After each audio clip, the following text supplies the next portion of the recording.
नमस्कार, आवाज समाचार में आपका स्वागत है। आपके साथ मैं हूं विपिन भट्ट। तो 5 बजने वाले और हम भी हाजिर है लेकर ये ताज़ा तरीन बुलेटिन आपके लिए, जहां पर ढेर सारी खबरें हैं आपके काम की, आपके फायदे की भी। इनफैक्ट सबसे पहले इस वक्त की हेडलाइंस। बीबीसी की विवादास्पद डॉक्यूमेंट्री पर बवाल जारी। अंबेडकर यूनिवर्सिटी में रोकी गई स्क्रीनिंग। दिल्ली यूनिवर्सिटी में स्क्रीनिंग रोकने के लिए धारा 144 लागू। परीक्षा पे चर्चा में प्रधानमंत्री ने दिया इस सफलता के मंत्र, दूसरों की नहीं अपनी उम्मीदों पर खरा उतरने का करे प्रयास। गैजेट्स की गुलामी बड़ी चिंता का कारण। फरवरी सीरीज के पहले दिन बाजार में आज रही भारी बिकवाली। सेंसेक्स पौने 900 और निफ्टी करीब 290 पॉइंट टूटा। निफ्टी और सेंसेक्स 3 महीने के निचले स्तर पर हुए बंद। निफ्टी बैंक में रही 1300 अंकों की गिरावट। घाटे में है 90% एफएनओ ट्रेडर्स, लेकिन 3 साल में 5 गुना बढ़ी ट्रेडर्स की संख्या। एफएनओ पर सेबी की चौंकाने वाली रिपोर्ट। टॉप 1% ट्रेडर्स ने कुल मुनाफे का 51% कमाया। सरकार घटा सकती है सब्सिडी का खर्च। बजट में फूड, फर्टिलाइजर और फ्यूल सब्सिडी में कटौती संभव। कच्चे तेल और नेचुरल गैस की कीमतों में आई गिरावट का असर। आवास की एक्सक्लूसिव खबर। बजट में पीएम आवास योजना पर 45,000 करोड़ तक का आवंटन संभव। 2024 तक सभी गरीबों को पक्के मकान देने का है लक्ष्य। सीएनबीसी आवास की बजट एक्सक्लूसिव।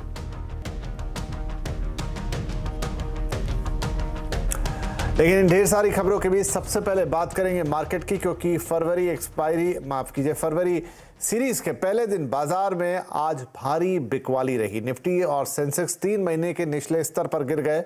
सेंसेक्स में 874 पॉइंट तो निफ्टी में आज 288 पॉइंट की कुल गिरावट देखने को मिली। वहीं निफ्टी बैंक में 7 मार्च 2022 के बाद सबसे बड़ी इंट्राडे गिरावट दर्ज हुई। निफ्टी बैंक का 1300 पॉइंट से ज्यादा गिरा और 40,345 पर जाकर बंद हुआ। चलिए, बाजार में आखिर ये हाहाकार क्यों मच गया है, ये सारी बातचीत करने के लिए हमारे साथ है हमारे सहयोगी यतिन मोहता। तो यतिन, बाजार में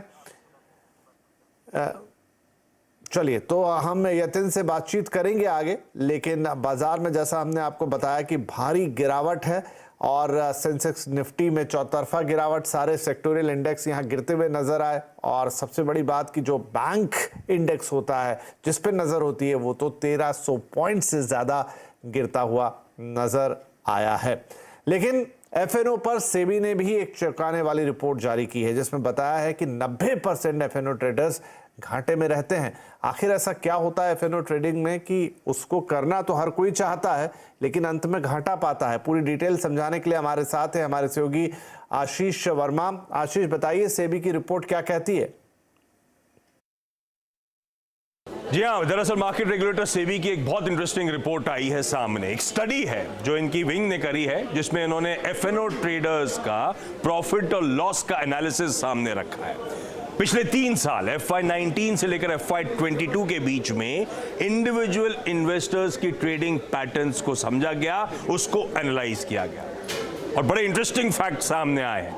ये स्टडी कहती है 10 इंडिविजुअल ट्रेडर्स जो है वायदा बाजार में, उनमें से 9 लॉसेस करते हैं, घाटा करते हैं। और इनफैक्ट ये जो औसतन घाटा करते हैं 90% ट्रेडर्स, 1.25 लाख रुपए के आसपास का इनको घाटा होता है। भारत हम सब जानते हैं दुनिया में one of the leading FNO का बाजार है वॉल्यूम्स, टर्नओवर्स के लिहाज से, और ये रिपोर्ट हाईलाइट करती है। और सेबी का डेटा सिर्फ टॉप 10 लार्जेस्ट ब्रोकरेजेस को एनालाइज कर रहा है और उनमें भी जो डेटा पॉइंट्स हैं कि इंडिविजुअल इन्वेस्टर्स वायदा बाजार के हैं FY19 में 7 लाख के आसपास थे और अब FY22 के एंड में बढ़ के 45 लाख के ऊपर पहुंच गए थे। यानी कि इस टेन्योर में 5 फोल्ड से ज्यादा का इंक्रीज होता हुआ नजर आया। इस तरह का डेटा सामने, इस तरह का पार्टिसिपेशन बढ़ रहा है। रिपोर्ट हाईलाइट करती है कि केवल 1% ट्रेडर्स कुल मुनाफे का 51% ले जाते हैं, 5% ट्रेडर्स कुल मुनाफे का 75%, यानी कि बहुत स्क्यूड है उनका प्रोपोर्शन, जो अच्छा खासा मीनिंगफुल मुनाफा वायदा बाजार में इंडिविजुअल इन्वेस्टर्स कमाते हैं।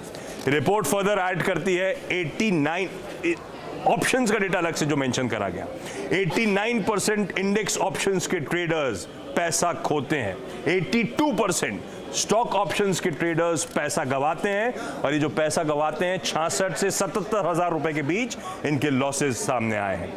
ये रिपोर्ट दरअसल, बाकी डेटा पॉइंट्स आपकी स्क्रीन पे चलते रहेंगे, रिपोर्ट दरअसल एक बड़ा आई ओपनर है। एफएनओ बाजार बहुत तगड़ा मोमेंटम ऑफ लेट गेन कर रहा है। इंडिविजुअल इन्वेस्टर्स काफी ज्यादा भारी तादाद में उतर रहे हैं, लेकिन हम सब के लिए एक वार्निंग है, हेज करके अपनी पोजीशन स्टडी करके समझ कर इस बाजार में पैसा डालने की सोचें।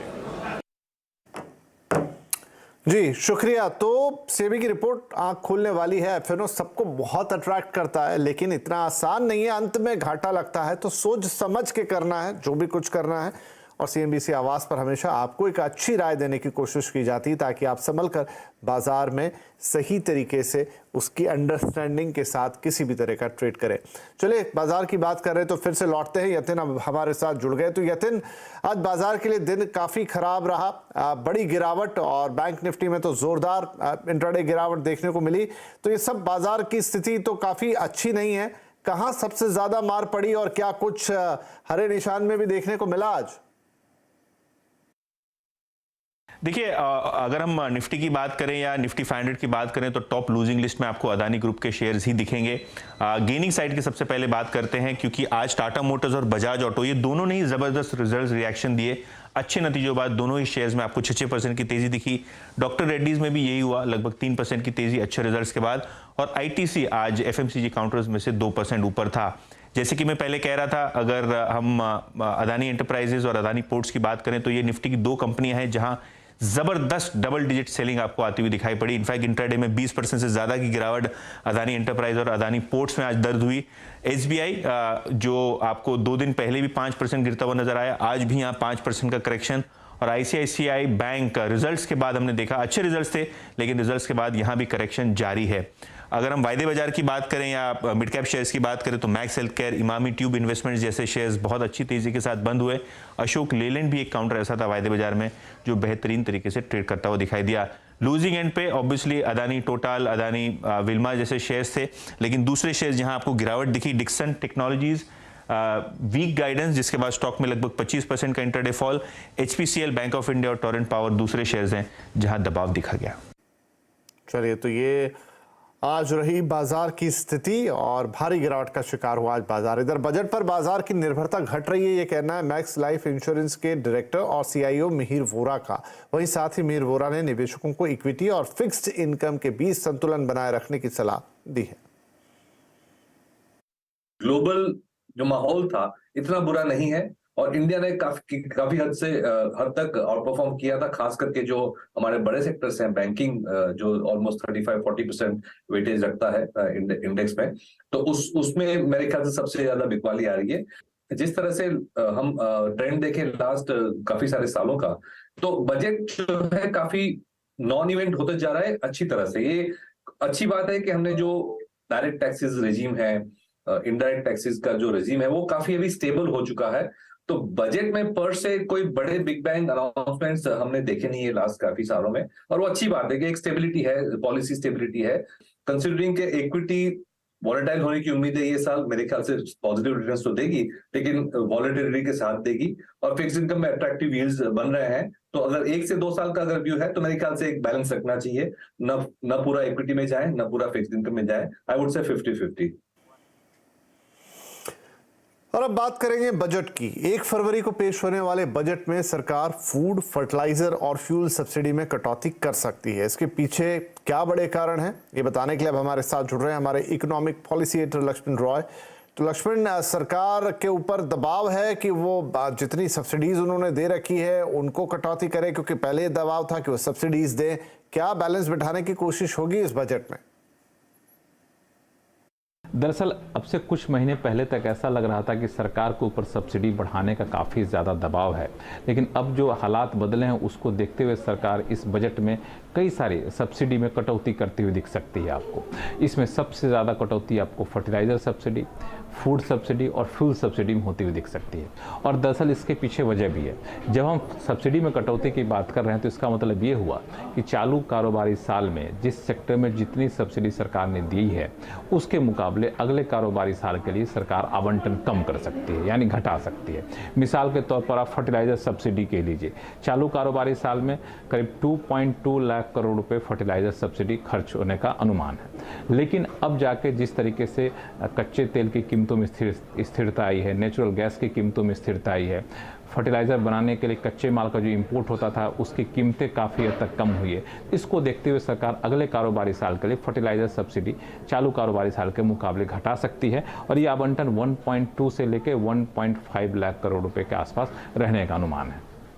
दूसरे जैसे कि सबसे ज़्यादा खर्च होता है आपको फूड सब्सिडी के ऊपर, तो फूड सब्सिडी के ऊपर भी सरकार आवंटन कम कर सकती है, क्योंकि जो प्रधानमंत्री गरीब कल्याण अन्न योजना को सरकार चलाती थी पहले, उस पर अच्छा खासा खर्च होता था। उस योजना को सरकार ने बंद कर दिया है।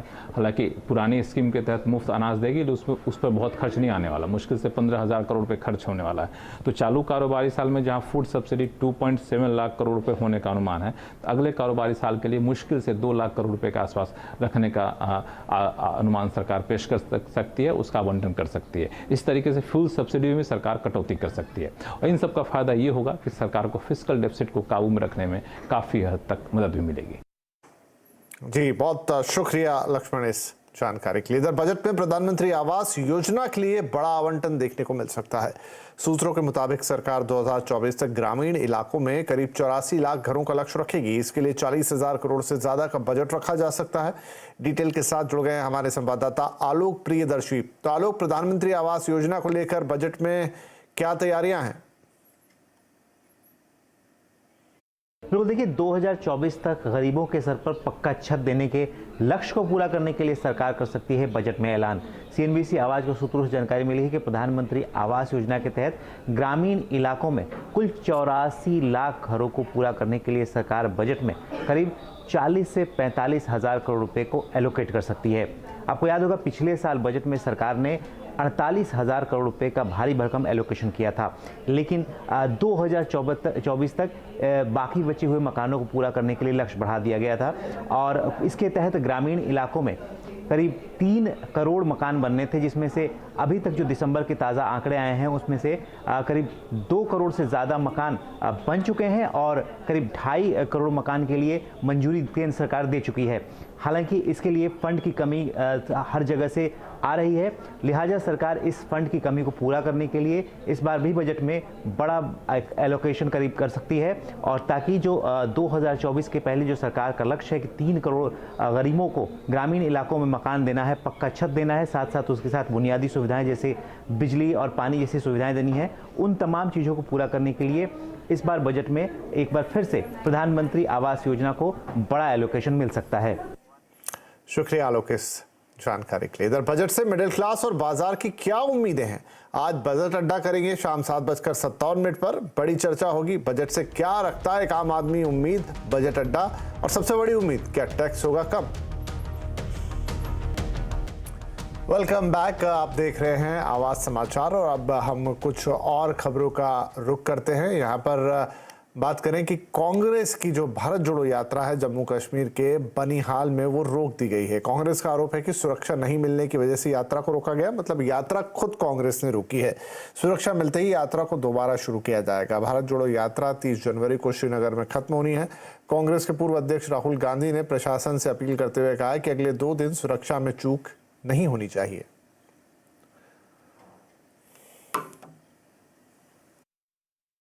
आज काफ़ी बड़ा रिसेप्शन यात्रा के शुरुआत में हुआ टनल के बाद।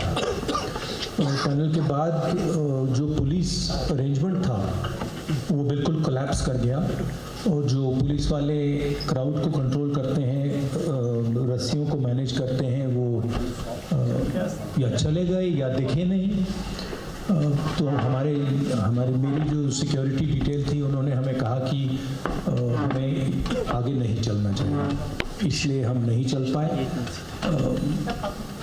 एडमिनिस्ट्रेशन की जिम्मेदारी है कि जो क्राउड कंट्रोल होता है, पुलिस का जो रोल होता है उसको गारंटी करें, मुझे मालूम नहीं क्यों हुआ, बट कल और परसों ऐसा नहीं होना चाहिए। जेडीयू नेता उपेंद्र कुशवाहा लगातार मुख्यमंत्री नीतीश कुमार पर हमला बोल रहे हैं। उन्होंने कहा कि नीतीश कुमार उन्हें मिलने का समय तक नहीं देते। कुशवाहा ने जेडीयू छोड़ने की बात से इनकार कर दिया। उन्होंने कहा कि नीतीश उनसे बार बार मिलकर बात करने के लिए कह रहे हैं, वो पार्टी में कहां और किस मंच पर बात करें इस पर कोई सुन नहीं रहा है। कुशवाहा ने कहा कि जेडीयू कमजोर हो रही है। अब वह जो कह रहे हैं कि पार्टी मंच पर बात होनी चाहिए, तो पार्टी के किस मंच पर हम बात करें? हमने तो पार्टी से मांग की है पहले ही, एक सप्ताह पहले। आप लोगों को मालूम है कि राष्ट्रीय कार्यकारिणी की बैठक पार्टी बुलाए, और हमारे कहने के बाद भी अगर कोई बैठक हो ही नहीं रही है तो फिर कौन सा मंच है पार्टी का जहां हम बात करें? उपेंद्र कुशवाहा के आरोपों पर नीतीश कुमार ने पलटवार किया। उन्होंने कहा कि कुशवाहा को जेडीयू में रहना है तो रहें, जाना हो तो भी बहुत अच्छा है। इन सब चीजों का कोई महत्व हम नहीं देते हैं। जिनको जो इच्छा हो, राजनीति में सबको अपनी अपनी इच्छा होती करे, लेकिन आप जान लीजिए कि कोई आ जाए कोई जाए तो अपनी इच्छा होती है, लेकिन ये पार्टी को कोई मतलब नहीं। प्रधानमंत्री नरेंद्र मोदी के ऊपर बनी बीबीसी की विवादास्पद डॉक्यूमेंट्री को लेकर विवाद थमने का नाम नहीं ले रहा है। अलग अलग यूनिवर्सिटी कैंपस में डॉक्यूमेंट्री की स्क्रीनिंग को लेकर घमासान छिड़ा हुआ है। जेएनयू के बाद अब दिल्ली की अंबेडकर यूनिवर्सिटी में छात्रों ने डॉक्यूमेंट्री की स्क्रीनिंग करने की कोशिश की, लेकिन स्क्रीनिंग के दौरान यूनिवर्सिटी प्रशासन ने पावर सप्लाई को बंद कर दिया। पुलिस मौके पर पहुंची और स्क्रीनिंग के लिए लगाए गए पर्दे को भी हटा दिया। खबर है कि पर्दा हटाए जाने के बाद छात्रों ने लैपटॉप पर डॉक्यूमेंट्री देखी। वहीं दिल्ली यूनिवर्सिटी में भी आज शाम को छात्र संगठनों ने डॉक्यूमेंट्री को दिखाने का ऐलान किया था। इसके बाद दिल्ली यूनिवर्सिटी में धारा 144 लागू कर दी गई है। पुलिस का भी भारी बंदोबस्त किया गया है। आज प्रधानमंत्री मोदी ने परीक्षा पर चर्चा की और बोर्ड के इम्तिहान के लिए छात्रों को ढेर सारा गुरुगान दिया। आज कंज्यूमर अड्डा में इसी पर हम बातचीत करेंगे 5:57 पर मोदी सर के गुरु मंत्र। जरूर जुड़िएगा हमारे साथ।